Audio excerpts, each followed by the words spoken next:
कराची के मामलात में सिचुएशन ये है कि एक पार्टी कहती है कि हमने बजट दे दिया है, दूसरी कहती है कि अरे जो बजट आपने दिया है वो बजट तो हमने सिर्फ अपने काम करने वाले हैं उनकी तनख्वाहों पे दे दिया है। तो अभी समझ नहीं आ रहा है, पॉलिटिकल बॉल थ्रोइंग है from one party to another, उसका खमियाजा आवाम क्यों भुगते हैं। और फिर जब कोई स्पीच करने जाता है फैसल, तो सबसे पहले तो वो ये कहता है कि कराची जो है वो आपका कमाऊ पूत है, और फिर वो आपको कमा के देता है, और उस पूत को एक इंफ्रास्ट्रक्चर बेचारा उसके लिए रोता है, वो पानी के लिए रोता है, वो बिजली के लिए रोता है, वो गैस के लिए रोता है। तो ये कमाऊ पूत जो है कंसिस्टेंटली एक ही क्वेश्चन कह रहे हैं, मेरा कसूर क्या है भाई, मुझे कोई देख ले, मेरे ऊपर कोई नज़र डाल ले, ये सियासी गेंदबाजी ना की जाए, you know, from one party to another. मसाइल का हल दें, मसाइल बहुत मसले हैं, मैं बता रहा हूँ बहुत मसले हैं। ले चलिए कोशिश करते हैं कि आज दो फरीक़ैन को हम बिठाएं और हम इनके मसले ना हल कराएं, जो अवाम का मसला है उनके सामने रखें। और ये एक और मसला बहुत ही अहम है, और वो ये कि इंतज़ामी मामलात आखिर कब हल होंगे। हमारे साथ मौजूद है तर्जुमान सिंध हुकूमत अली राशिद साहब, और इसके साथ साथ जमात इस्लामी से भी हमारे साथ कुछ ही देर में मौजूद होंगे सैफुद्दीन एडवोकेट सैफुद्दीन हमारे साथ मौजूद हैं। आप दोनों को बहुत बहुत अस्सलाम वालेकुम और आप दोनों का बहुत शुक्रिया। Okay, starting with Ali Rashid साहब, और वो ये कि पिछले दिनों आई विश कि आप ना फंसे हों उस बारिश के पानी में, लेकिन बहुत सारे कराची वाले फंसे थे।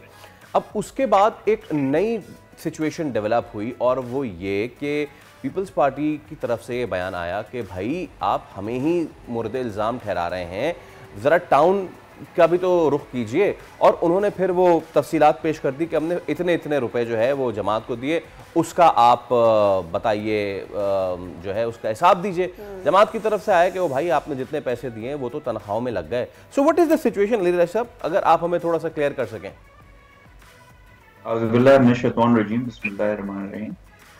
देखें, उन बारिशों में बिल्कुल यकीनन पहले से ज़्यादा बारिशें हुई, और जब बारिशें होती हैं तो हम मिलीमीटर तो देखते हैं, मगर वो ये भी देखना चाहिए कि कितने शॉर्ट स्पैन में हुई।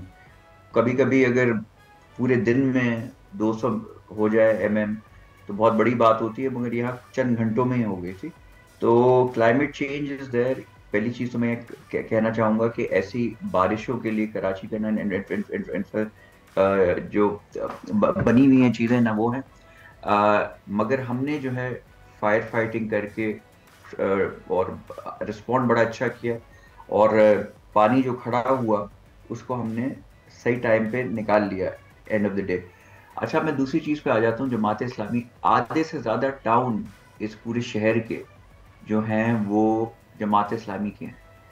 अगर वो कहते हैं कि भाई हमें तो सिर्फ तनख्वाहें मिलती हैं, तो भाई आप क्या सिर्फ तनख्वाहें लेने के लिए आप अपने यहाँ आप टाउन में काउंसलर्स आप बने हुए हो, चेयरमैन आप बने हुए हो, आप कुछ काम वाम नहीं कर रहे या नहीं कर सकते? और ये अब आपको अब ख्याल आ रहा है बारिशों के बाद, या प्रेस कॉन्फ्रेंस करके बता रहे हो कि हमें जी बिल्कुल पैसे अरबों में मिले हैं, मगर वो तो सैलरीज हैं। पहली चीज़ तो आप ये बताएं कि आपकी सैलरीज हैं कितनी कि अरबों में आपको मिल रही हैं। सेकंड ऑफ ऑल, फिर जो आप ये फोटो सेशंस करते रहते हो, हम ये रोड बना रहे हैं, हम ये गटर के ढक्कन लगा रहे हैं, हम ये लाइटें बांट रहे हैं, हमने ये काम कर दिया, हमने वो काम कर दिया, ताज़ाद है। इसलिए ये चीज़ें, वो दौर है सोशल मीडिया का जिसमें आप झूठ नहीं बोल सकते। आवाम बाशऊर हो चुकी है, देयर इज अवेयरनेस। देखिए, मैं किसी को ब्लेम गेम नहीं खेलना चाहूँगा। मुझे सिर्फ इस चीज़ से जो डिफरेंस ऑफ ओपिनियन थी कि अगर कराची शहर में अच्छी बुरी एडमिनिस्ट्रेशन जैसी भी रही, हमारे हिसाब से हमने कोशिश की कि अगर बारिश जब हो रही होती है उस वक्त ज़्यादा जब बारिश हो जाती है तो जैसे ही रुकती है हमने बिल्कुल कोशिश की कि पानी को निकाला जाए। मगर अगर उस आधे शहर में आपके टाउन के चेयरमैन और फिर आप आके कहें उस पर आप पॉलिटिकल पॉइंट स्कोरिंग करने की एटलीस्ट आपकी नहीं बनती। MQM, चले मैं कह भी सकता हूँ, इसलिए वो उन्होंने बॉयकॉट कर दिया था, वो बल्दियात इलेक्शन से भाग गए थे, वो उसका हिस्सा नहीं थे। अगर वो ऐसी कोई बात करें, because they are sitting outside, आपके पास आधा शहर, आपके पास सब एडमिनिस्ट्रेटिव पावर्स, आपके पास सब फंड्स की डिटेल्स आपके पास, मेयर ने वो प्रेस कॉन्फ्रेंस करके बता भी दिया कितने अरबों रुपए आपको मिले। अभी कोई ओजिटी उनकी होती है, कोई बता देना मुझे कितने टाउन चेयरमैन हैं इनके, कितने इनका अमला है, कितने अरबों रुपए जिनको गए, तो सब सैलरी फिर तो कॉर्पोरेट सब जॉब यूनिलीवर पीएनजी वगैरह छोड़ें और टाउन में लग जाएं अगर पैकेजेस इतने अच्छे हैं सैलरी के। सब्सक्राइब करें और बेल दबाएं ताकि कोई खबर रह न जाए।